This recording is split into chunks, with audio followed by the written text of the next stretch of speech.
नमस्कार दोस्तों, स्वागत है आपका आपके अपने YouTube चैनल में जिसका नाम है चैतन्य योगशाला। आज हम बात करने वाले हैं एक कॉमन टॉपिक के विषय में जो 70 to 80% यंग लेडियों में पाई जाती है, जिसको कहते हैं मेंस्ट्रुअल क्रैम्प्स। कई सारी बच्चियाँ ऐसी हैं जो स्कूल गोइंग हैं, कॉलेज गोइंग हैं और उन पर टाइम भी नहीं हो पाता है, और कुछ ऐसी हैं जो संकोच करती हैं डॉक्टर के पास जाने में तो घरेलू उपचार करके ही वो अपने आप को ठीक करने की कोशिश करती हैं। लेकिन आज हम जो इस विषय पे बात कर रहे हैं वो इसलिए बात कर रहे हैं कि योग के माध्यम से हम उस पीड़ा से कैसे निजात पाएँ और कैसे अपने आप को धीरे धीरे उससे ठीक कर सकें। क्या कोई ऐसा कोई उपाय हो पीरियड के बाद भी कर सकें और पीरियड से पहले भी कर सकें। ऐसे ही एक विधि आज मैं आपको बताऊंगा। ऐसा ही एक अभ्यास हम करेंगे जिसमें कुछ गिने चुने आसन हैं जो आप नियमित रूप से करते हैं तो इन क्रैम्प से आप छुटकारा पा सकते हैं। तो क्या योग में भी कुछ ऐसा कोई उपचार है या कोई ऐसी प्रैक्टिस है या ऐसा कोई अभ्यास है जिसके द्वारा हम इन मेंस्ट्रुअल क्रैम्प्स से अपने आप को थोड़ा सा इस दर्द से कम कर सकें? तो आइए जानते हैं कि एक ऐसा कौन सा अभ्यास है जिससे हम कर सकते हैं। और एक चीज़ और मैं आपको बताना चाहूँगा कि जिन महिलाओं में, जिन लेडीज़ में वेट ज़्यादा है, जिनका वज़न ज़्यादा, जो मोटापे से परेशान है, उनमें क्या है कि यदि इस अभ्यास को नियमित रूप से करते हैं तो उनको भी वेट लूज़ में इससे आपको फ़ायदा मिलने वाला है। और दूसरी चीज़, जो लेडीज़ मेनोपॉज़ की तरफ जा रही हैं उस समय भी क्रैम्प्स की बड़ी प्रॉब्लम होती है, तो उसमें भी आपको लाभ मिलना निश्चित है। दूसरी चीज़ मैं आपसे ये कहना चाहूँगा, कुछ मेडिकल इश्यूज़ भी हो जाते हैं, माइनोरिया और मेट्रोसिस, फाइब्रॉइड्स, एडेनोमाइसिस, ये कुछ मेडिकल इश्यूज़ हैं जो देखे जाते हैं। तो आपसे मेरा सिर्फ यही निवेदन है, यही रिक्वेस्ट है कि आप इन आसनों का नियमित रूप से अभ्यास करें। ये वेट लूज़ में तो आपको लाभ पहुँचाएगा और मेंस्ट्रुअल क्रैम्प्स की जो प्रॉब्लम है उससे भी आपको निजात पहुँचाएगा। एक बात और मैं इसमें ऐड करना चाहता हूँ, वो ये है कि जिन महिलाओं की मेडिसिन चल रही हैं, जो अपना ट्रीटमेंट नियमित रूप से डॉक्टर से करवा रही हैं, उनका जो ट्रीटमेंट चल रहा है वो इस अभ्यास को भी साथ के साथ करें तो उन्हें लाभ अवश्य मिलेगा। पूरा वीडियो देखिएगा, स्किप ना करें, एक एक स्टेप को आप सरलता से सीखिए। कुछ भी आपको यदि कोई प्रश्न है तो आप कमेंट बॉक्स में मुझे लिख सकते हैं, मैं अवश्य आपका जवाब दूँगा। बात कर लेते हैं इसके लाभ के बारे में। तो इसके लाभ अनेक हैं, परंतु हम कुछ लाभ के विषय में बात कर लेते हैं। सबसे पहला जो इसका लाभ है वो है वेट लॉस। आप अपने वज़न को धीरे धीरे कम कर सकते हैं। दूसरा इसका लाभ है, यदि किसी को बैक पेन की प्रॉब्लम है तो वो भी इससे निजात पा सकता है। यदि किसी को स्टिफनेस की प्रॉब्लम है तो वो भी इससे निजात पा सकता है। आपकी मसल्स जो हैं वो स्ट्रेंथन होगी, बॉडी टोन होगी और मोटापे से आप इसमें छुटकारा पा सकेंगे। बात कर लेते हैं सावधानियों के विषय में। सावधानियां हैं इसकी, जैसे कि आपने बाज़ार का चटपटा भोजन नहीं खाना, स्पाइसी फूड नहीं खाना। जो लेडीज़ कॉफ़ी का सेवन बहुत करते हैं, क्योंकि कॉफ़ी में कैफ़ीन पाया जाता है, इसलिए उसका थोड़ा सा आप इस टाइम पे सेवन ना करें तो अच्छा है। दूसरा, ज़्यादा तला भुना खाना ना खाएं। कुछ लेडीज़ जो स्मोकिंग करती हैं, अल्कोहल इंटेक करती हैं, तो मेरी रिक्वेस्ट है उनसे कि वो इन चीज़ों का सेवन ना करें और अभ्यास नियमित रूप से करें और सीखें, खुद भी करें और दूसरों को भी सिखाते हैं अभ्यास की ओर। चलिए,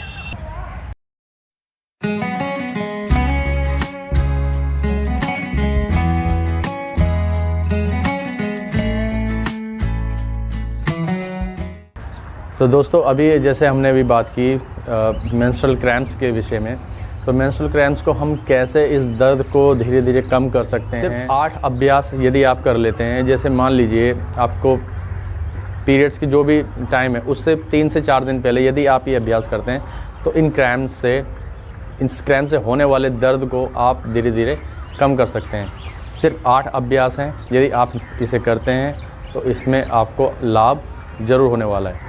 तो करते हैं इसका अभ्यास। तो सबसे पहले इसका जो अभ्यास है वो है बटरफ्लाई, उसके बाद साइड बेंडिंग लेफ़्ट और राइट, उसके बाद कैट पोज, उष्ट्रा आसन, भुजंगासन, पवन मुक्तासन, शशांकासन और मर्काटासन की एक छोटी सीरीज़। तो आइए एक बार इसको हम अभ्यास के रूप में शुरू करते हैं। आप समझिएगा, सरल तरीके से एकदम सीखिएगा और बिल्कुल ही इसको आहिस्ते आहिस्ते आप करिएगा।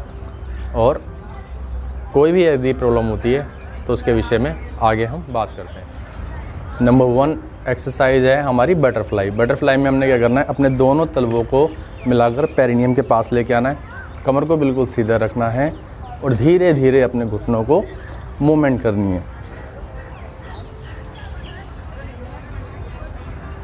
Number 2 side bend. Side bend में हमने क्या करना है, बैठ जाना है। चाहे आप सुखासन में बैठ सकते हैं, आराम से बैठना है किसी भी ध्यानात्मक आसन में, सुखासन हो, वज्रासन हो, पद्मासन हो, अर्ध पद्मासन हो, स्वास्तिक आसन हो, बैठना है और सिर्फ साइड बेंडिंग करनी है। साइड बेंडिंग में हमने क्या करना है, एक हाथ अपना यहाँ और दूसरा हाथ अपना ये, सिर्फ ये।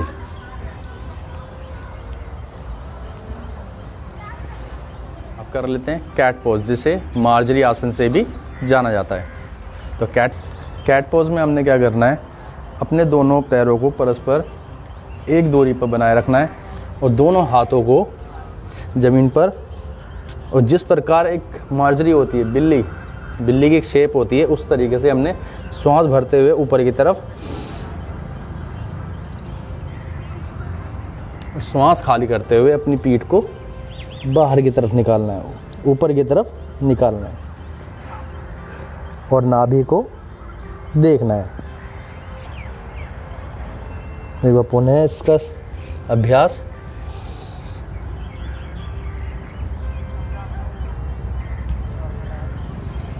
श्वास छोड़ते हुए और अपनी स्थिति में वापस आ जाएंगे। अभ्यास नंबर 4 जो है हमारा कैमल पोज। तो कैमल पोज में हम क्या करेंगे, दोनों घुटनों में हल्का सा गैप कर लेंगे, दोनों पैरों को बिल्कुल फ्लैट कर लेंगे, दोनों हाथ आगे से पीछे की ओर लेके आने और अपनी एड़ियों को होल्ड करना है।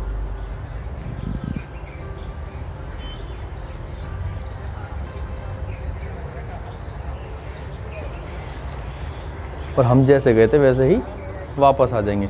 अब इसमें जो बिगनर्स हैं उनको क्या करना है, अपने एड़ी पंजे को खड़ा कर लेना है अच्छे से और दोनों हाथों को सामने से लाते हुए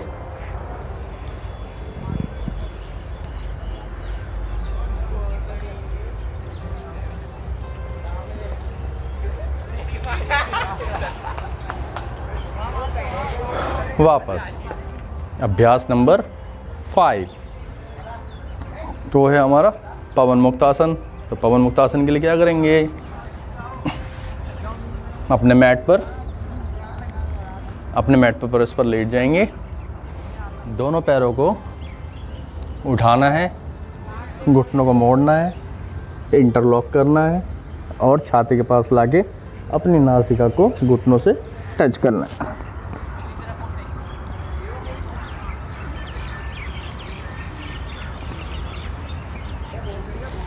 और धीरे धीरे पहले सर को ज़मीन पर, दोनों पैरों को जैसे हम इस अवस्था में आए थे वैसे ही वापस आ जाएंगे। अभ्यास नंबर 6 वो है हमारा भुजंगासन। भुजंगासन के लिए दोनों हाथ अपने मैट पर, दोनों पैर पीछे से परस्पर मिले हुए, सामने स्लाइड करते हुए लाएंगे छाती के बगल में और धीरे धीरे श्वास बढ़ते हुए,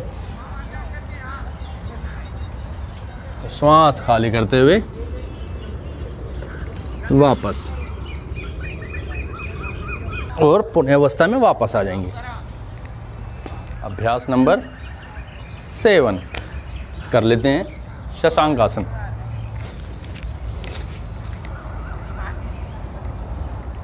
दोनों घुटनों में परस्पर गैप, दोनों हाथ दोनों घुटनों के बीच में स्लाइड करते हुए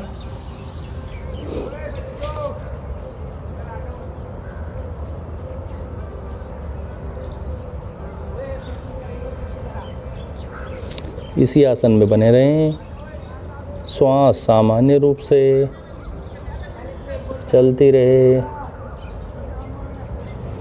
वापस अभ्यास नंबर 8, मरकट आसन। मैट पर परस्पर लेट जाना है। तो मरकट आसन के लिए हम क्या करेंगे, दोनों हाथों को अपने सिर के पीछे ले जाएंगे, दोनों पैरों को मोड़ेंगे, हिप्स के पास लेके आएंगे और जब हमारे दोनों घुटने लेफ्ट की तरफ जाएंगे तो हमारा फेस राइट की तरफ।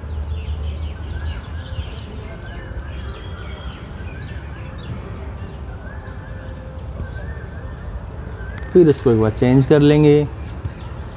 पैर हमारे दोनों घुटने हमारे राइट की तरफ, फेस हमारा राइट लेफ्ट की तरफ।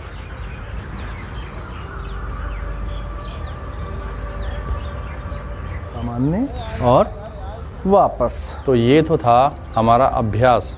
केवल इन आसनों को आप कर लेते हैं तो आप ये देखिएगा जो क्रैम्प्स की जो पीड़ा है, जो दर्द है, उससे आप धीरे धीरे निजात पा सकते हैं। ध्यान रखने बात यह है कि पीरियड्स के दौरान इन आसनों का अभ्यास नहीं करना है, उससे पहले आपने इसका अभ्यास करना है और नियमित रूप से करते जाना है। अब बात कर लेते हैं कुछ सावधानी के विषय में। तो नंबर 1, आपने इस बात का विशेष ध्यान रखना है कि कोई ठंडी चीज़ों का सेवन आपने नहीं करना है, जैसे कि फ्रिज में रखी हुई चीज़ें, उनका सेवन नहीं करना है। ठंडे कोल्ड ड्रिंक, ठंडे पानी, इनका आपने सेवन नहीं करना है। नंबर 2, आपने क्या करना है, आपने इसमें विशेष ध्यान रखना है कि बादी वाली चीज़ों से दूर रहना है। बादी वाली कोई भी ऐसी वस्तु, कोई भी ऐसा भोजन आपने नहीं खाना है। स्पाइसी फूड आपने नहीं खाना है। बाज़ार का आपने भोजन नहीं खाना है। बाज़ार का स्पाइसी फूड आपने नहीं खाना है। एक बात और मैं आपसे शेयर करना चाहता हूँ, आपसे थोड़ा इस पे विषय पे बात करना चाहता हूँ कि आपने देखा होगा कि पुराने समय में हमारी माताएं क्या करती थी कि पीरियड्स के दौरान पे वो सर भी नहीं धोती थी, क्योंकि उन्हें ऐसा उनको ऐसा मानना था कि यदि वो सर धोएंगी तो ठंड होगी, जुकाम हो सकता है, ठंड बैठ सकती है। लेकिन आज ऐसा नहीं है। तो आप क्या करिए, आप कम से कम इतना तो कर सकते हैं कि गर्म चीज़ों का सेवन करें।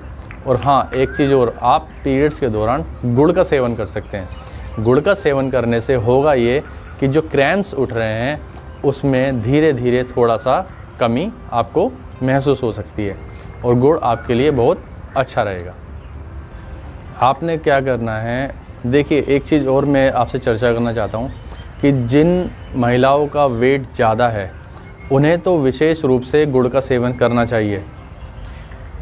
दूध के अंदर हल्दी डाल के गुड़ का सेवन साथ के साथ करना चाहिए, वो उनके लिए विशेष लाभप्रद होगा। ये काफ़ी लोगों में ये देखा गया है कि पानी में वो आइस क्यूब डालते जाते हैं और उसको भर लेते हैं और पूरा एकदम चिल्ड होने के बाद उसका सेवन करते हैं।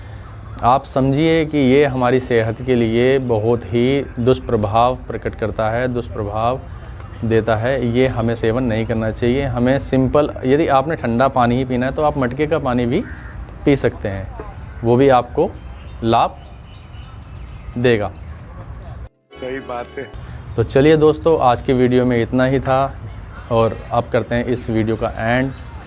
आप जुड़े रहिए चैतन्य योगशाला के साथ। वीडियो और पाने के लिए अगर आपने हमारा चैनल सब्सक्राइब नहीं किया है तो करो ना भाई। दूसरी बात, आप हमें कमेंट सेक्शन में लिख के बता सकते हैं कि कोई भी रिलेटेड कोई टॉपिक है जिस पे आप चाहते हैं कि मैं उस पर वीडियो बनाऊं, तो आप मुझे लिखिए। मैं उस पर अवश्य एक वीडियो बनाकर ज़रूर डालूँगा। जुड़े रहिए इस चैतन्य योगशाला के साथ ऐसी वीडियो और पाने के लिए। जब तक के लिए जय हिंद, जय भारत।